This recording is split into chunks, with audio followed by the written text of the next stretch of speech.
Retro media நேயர்களுக்கு வணக்கம். இந்த ஒரு இன்ட்ரெஸ்டிங்கான வீடியோலாம் நம்ம எதை பற்றி பேசணும்னா சிறை படத்துடைய திரை விமர்சனம்.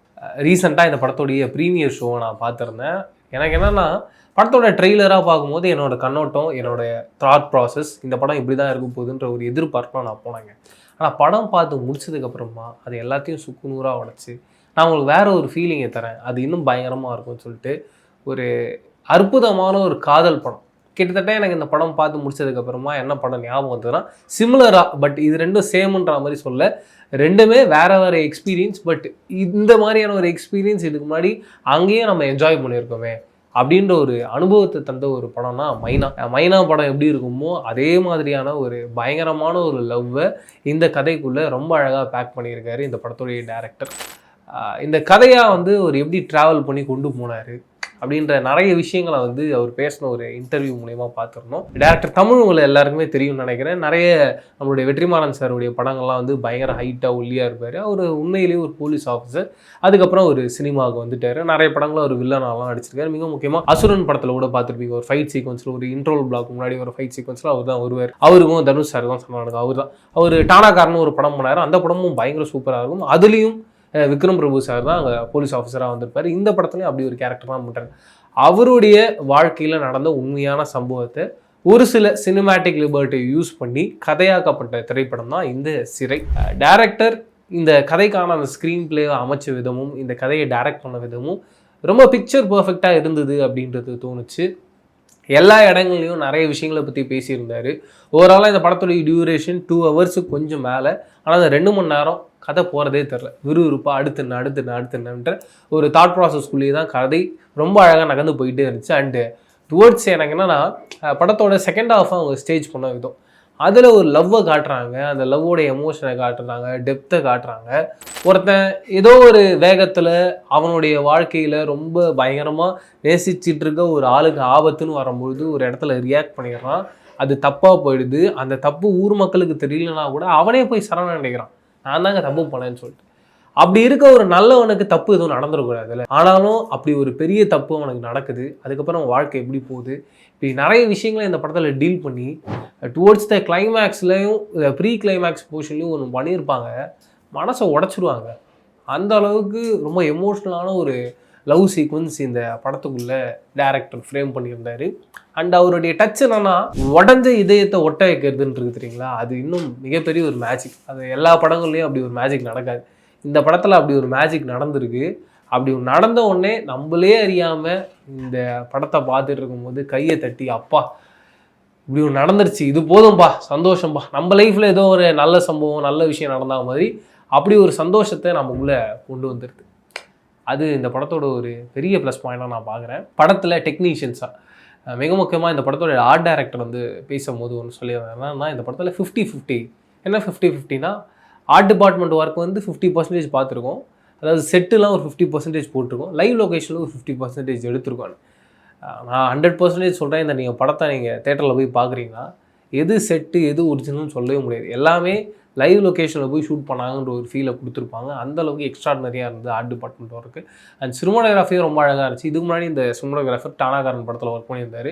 அந்த கதைக்கு என்ன ஸ்பேஸில் என்ன மூடில் அந்த கதையை ட்ரீட் பண்ணணுமோ அப்படி இந்த கதைக்கான ஸ்பேஸில், அதாவது பார்த்திங்கன்னா லவ்னு ஒரு பாத்துக்குள்ளே இருக்குது, ஒரு பக்கம் ஒரு போலீஸ் ஆஃபீஸரோட லைஃப் எப்படி இருக்குன்ற ஒரு ஜோனுக்குள்ளே இருக்குது. இது ரெண்டுத்தையும் ரொம்ப கரெக்டாக ரொம்ப அழகாக ஹேண்டில் பண்ணியிருந்தார். அண்ட் இந்த கதையில் ட்ராமடைஸ் பண்ணுற மாதிரி எனக்கு ஒரு 3 சீன் ரொம்ப அழகாக ஸ்டேஜ் பண்ணாங்கன்னு தோணுச்சு. ஒன்று என்னென்னா, ஒரு போலீஸ் ஆஃபீஸரும் ரேண்டமாக ஒரு ஆளும் சண்டை போட்டுப்பாங்க. என்னென்னா 2 பேரும் பொது வேலையில் யூரின் பாஸ் பண்ணுவாங்க. அப்போ அவங்களுடைய வாக்குவாதம் என்னவாக இருக்கும், அந்த ட்ராமா என்னவாக இருக்கும்ன்றதை ஸ்டேஜ் பண்ணதில் அந்த டேரக்டர் எந்த அளவுக்கு ரொம்ப பர்ஃபெக்டான ஒரு டேரக்டர்ன்ற ப்ரூஃப் பண்ணுறாரு. 2வது இடம் என்னன்னா, இதே மாதிரியான ஒரு பிரச்சனை ஹீரோயினுடைய வீட்டில் நடக்கும். அவன் மாமாவும் பயங்கரமாக குடிச்சிட்டு வீட்டில் பிரச்சனை பண்ணுவார். அங்கே ஹீரோ உள்ளே வர்றது, ஹீரோவை அடிக்கிறது, இந்த ட்ராமாவையும் ரொம்ப அழகாக ஸ்டேஜ் பண்ணியிருந்தாங்க. எனக்கு இந்த 2 போர்ஷனுமே ரொம்ப சூப்பராக இருந்தது. இப்போ கேரக்டர் ஆர்க்கை பற்றி பார்க்கும்போது விக்ரம் பிரபு சாரோடைய கேரக்டர் ஆர்க், ஏன்னா அவர் ஒரு ஏட்டையாவாக இருக்கார். அவர் லைஃப்பில் நிறைய ஒரு கைதிகளை பார்த்துருக்காரு. அப்படி இருக்கும்போது அவர் யாரை எப்படி அணுகிறாரு, கொஞ்சம் கொஞ்சமாக அவருக்கு எப்படி நம்பிக்கை வருது, அவருக்கு பிடிச்சவங்களை பற்றி அவங்களுக்கு பிடிச்ச ஒரு காதலிக்கிட்ட எப்படி பேசுவார், அவரால் எந்த அளவுக்கு ரிஸ்க் எடுக்க முடியுன்றதை காட்டுறாரு. அண்டு உயரதிகாரியே இருக்கும் பட்சத்தில் அவங்க கிட்ட எந்த அளவுக்கு தைரியமாக பேசணுன்ற ஒரு எண்ணம் அவருக்குள்ள இருக்குது.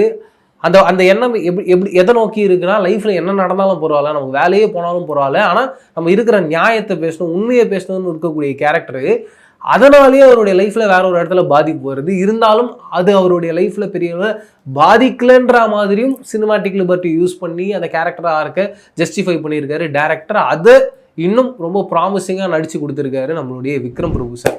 விக்ரம் பிரபு சாரோட ஆக்டிங் பற்றி நான் பேசவே வேணாம், ரத்தத்திலே இருக்குது, அவ்வளோதான் நான் சொல்லணும். ரொம்ப சூப்பராக பயங்கரமாக பெர்ஃபார்ம் பண்ணியிருந்தார். இதுக்கு முன்னாடி டானாகாரனில் வேற ஒரு ஆர்க்கில் இருந்தார், இந்த படத்தில் வேற ஒரு ஆர்க்கில் இருக்கார். அதை ரெண்டுத்தையும் அவர் கேரி பண்ண விதம் அண்டு கூட இருக்க அசிஸ்டன்ஸ் தப்பு பண்ணுறாங்க அப்படின்ற பட்சத்தில் அவங்க பண்ண தப்புக்காக இவர் திட்டு வாங்குறான்ற போர்ஷன்ஸில் அவர் எப்படி அந்த எமோஷனை ஹோல்ட் பண்ணுறாரு, அங்கே அவர் எப்படி ரியாக்ட் பண்ணுறாரு. எப்பயும் ஒரு ஆக்டர்ன்ற பொறுத்த வரைக்கும் அவர் பேசி என்ன பெர்ஃபார்மன்ஸ் பண்ணுறாருன்றது அடுத்து. பட் அதை தாண்டி பேசாமே ஒரு பெர்ஃபார்மன்ஸ் இருக்குல்ல, அந்த சீனுக்கு ஒன்று நடிக்கணுன்றதுல அதை பண்ணுறவர் தான் ஒரு பெஸ்ட்டான ஆக்டர். மீண்டும் மீண்டும் இந்த படத்தில் நிறைய இடங்களில் சைலண்ட்டாக இருந்து ஒரு பெஸ்ட்டான ஆக்டர்ன்றதை ப்ரூவ் பண்ணிக்கிட்டே இருந்தார் விக்ரம் பிரபு சார். அவருடைய போர்ஷன்ஸ் வரும் போதும் டைலாக் போர்ஷன்ஸ்லாம் எக்ஸ்ட்ராடரியாக பண்ணியிருந்தார்.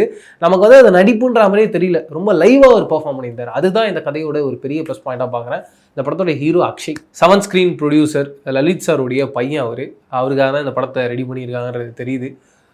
பட் என்னதான் ஒரு அப்பாவாக ஒரு ப்ரொடியூசராக இருக்கார், நமக்காக ஒரு படம் பண்ணுறாருனா கூட நம்ம ஒரு எஃபர்ட் பண்ணோம்ல, அந்த எஃபர்ட் பயங்கரமாக இருந்ததுன்னா ஆடியன்ஸ் ரசிப்பாங்க. அதை 100 இல்லை 1000 மடங்கு இந்த படத்தோடைய ஹீரோ அக்ஷய் பண்ணியிருக்காரு. ஏன்னா நீங்கள் இந்த படம் பார்த்தீங்க அப்படின்னா, நான் இப்போ சொல்கிறதுனால உங்களுக்கு அவர் ப்ரொடியூசருடைய பையன்றது தெரியும். நீங்கள் எதுவுமே தெரியாமல் போய் பார்த்தீங்கன்னா, ஏதோ ஒரு நியூ கம்மரை கூப்பிட்டு பயங்கரமாக பல வருஷமாக சினிமாவுக்காக ஒரு போராடி இருக்கான், வெறித்தனமாக வந்து சினிமாவில் அதாவது சாதிக்கணும்னு ஆசைப்பட்டிருக்கான், அந்த மாதிரியான ஒரு பையனை இந்த படத்தில் நடிக்க வச்சிருக்காங்கன்றதான் உங்களுக்கு தோணும். அப்படி ஒரு பர்ஃபார்மன்ஸுங்க. முக்கியமாக ஒரு ஜட்ஜு எதிர்க்க ஒரு பர்ஃபார்மன்ஸ் ஒன்று பண்ணுவார். ஐயா நான் தப்பு பண்ணல ஐயான்னு சொல்லிட்டு ஒரு அழுது ஒரு போர்ஷன் ஒன்று இருக்கும், மிரட்டி இருப்பார். பயங்கரமாக இருந்துச்சு, எனக்கு ரொம்ப பிடிச்சிருந்துச்சி, பயங்கரமாக ரசிச்சுக்கிட்டே இருந்தேன். அப்படி ஒரு பர்ஃபார்மன்ஸை ஒன்று வெறித்தனமாக ஒன்று கொடுத்துருந்தாரு. நீங்கள் இந்த படத்தை பார்த்தீங்கன்னா அவருடைய கெட்டப்பாக இருக்கட்டும், அவர் பண்ணுற ஆட்டிடியூடாக இருக்கட்டும், ஓவராலாகவே அந்த கேரக்டருக்குன்னே ஒருத்தர் உருவாகிருக்காரு அப்படின்ற ஒரு ஃபீலை நமக்குள்ளே கொடுக்க வச்சுறாரு. எப்படி வந்து சேது படத்தில் வந்து விக்ரம் சார் வந்து அப்படி ஒரு சீனை நமக்கு ரெஜிஸ்டர் பண்ணியிருப்பார்.